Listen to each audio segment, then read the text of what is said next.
Assalamualaikum warahmatullahi wabarakatuh. Alhamdulillahirabbil alamin wa bihi nasta'inu ala umurid dunya waddin. Wassalatu wassalamu ala asyrafil anbiya'i wal mursalin sayyidina wa maulana Muhammadin wa ala alihi wa sahbihi ajma'in. Qala Allah Ta'ala fi kitabihil karim, a'udzu billahi minasyaitonir rajim. Bismillahirrahmanirrahim.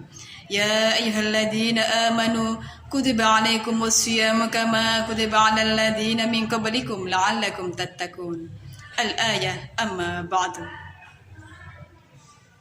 Pertama-tama, marilah kita panjatkan puji syukur kehadirat Allah Subhanahu wa taala yang telah melimpahkan nikmat iman, nikmat ihsan, nikmat Islam kepada kita semua, sehingga kita bisa melaksanakan ibadah puasa Ramadan pada kali ini dalam keadaan sehat walafiat tanpa halangan suatu apapun.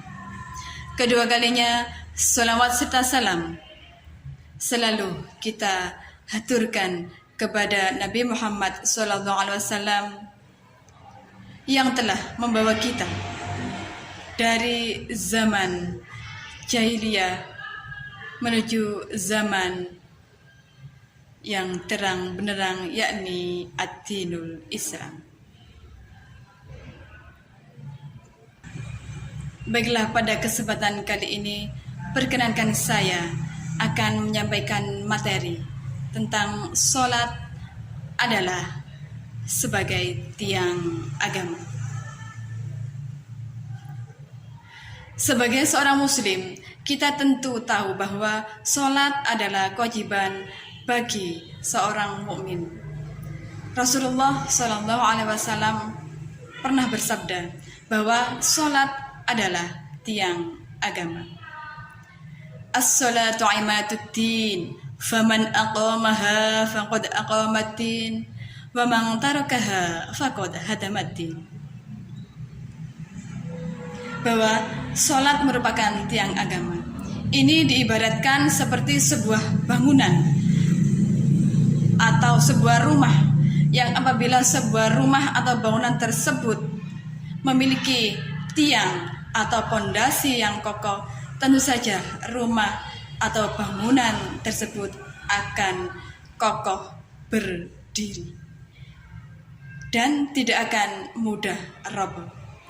Begitu pula sebaliknya, jika rumah atau bangunan tanpa tiang-tiang yang kokoh, maka rumah tersebut akan mudah roboh dan mudah jatuh.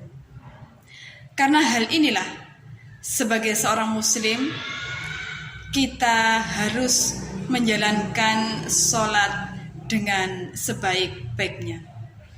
Sebagai seorang muslim, janganlah kita meninggalkan sholat dalam keadaan apapun. Karena Allah telah meringankan kita, meskipun kita dalam keadaan sakit, Allah membolehkan kita melaksanakan sholat dengan keadaan duduk. Apabila dalam keadaan duduk tidak mampu, boleh melaksanakan sholat dengan berbaring. Dan apabila dengan berbaring pun tidak mampu, maka boleh melaksanakan sholat hanya dengan mengedipkan mata. Masya Allah. Pemirsa yang dirahmati oleh Allah, oleh karena itu, untuk meningkatkan keimanan seorang muslim, janganlah kita tergoda dan masuk dalam kemaksiatan yang sangat demici Allah. Karena dengan sholat mampu mencegah perbuatan keji dan mungkar. Dengan sholat maka kita terhindar dari perbuatan-perbuatan tercela lainnya. Berkaitan dengan sholat, maka Rasulullah pun juga pernah bersabda bahwa apabila pahala dua sholat ini dilihatkan, yaitu sholat asar dan sholat subuh, maka setiap manusia akan berbondong-bondong mendekatinya, meskipun dalam keadaan merangkak.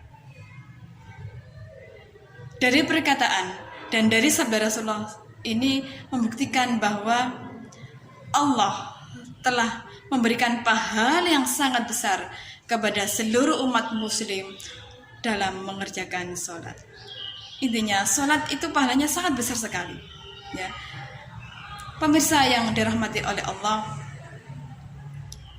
perlu kita ketahui bahwa sholat tidak hanya menjadi satu kewajiban bagi seorang mukmin, akan tapi suatu bukti keimanan seseorang kepada Allah Subhanahu wa Ta'ala. Salat merupakan bukti penghambaan kepada Allah Subhanahu wa Ta'ala. Hal ini pun sesuai dengan firman Allah dalam surat Al-Ma'un ayat 4 dan 5, bahwa celakalah orang yang melaksanakan sholat, yaitu orang-orang yang lalai dalam sholatnya. Oleh karena itu, seorang muslim yang tidak mengerjakan sholat, maka ia termasuk orang yang lalai. Oleh karena itu, seorang muslim yang tidak mengerjakan sholat termasuk orang yang lalai dan orang yang merugi, orang yang celaka.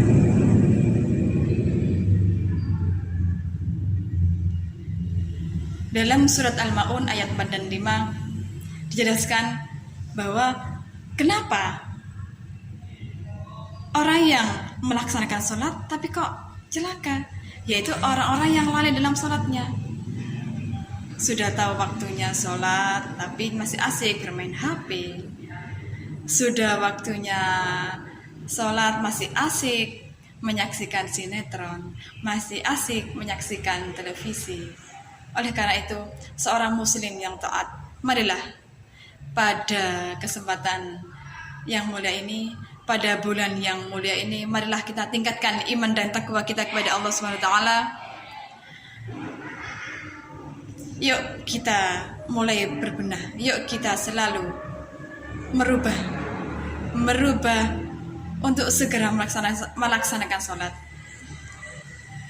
Yuk kita merubah diri, yuk segera kita melaksanakan sholat apabila terdengar suara adzan. Karena apa? Dengan mengerjakan sholat, maka amalan-amalan baik lainnya akan mengikuti kita. Dan apabila kita meninggalkan sholat, maka amalan-amalan buruk juga akan mengiringi kita. Demikian, semoga apa yang saya sampaikan bisa bermanfaat. Dan mohon maaf apabila ada salah ucap. Mohon maaf. Wabillahi taufiq wal hidayah, wabirridha wal inayah. Wassalamualaikum warahmatullahi wabarakatuh.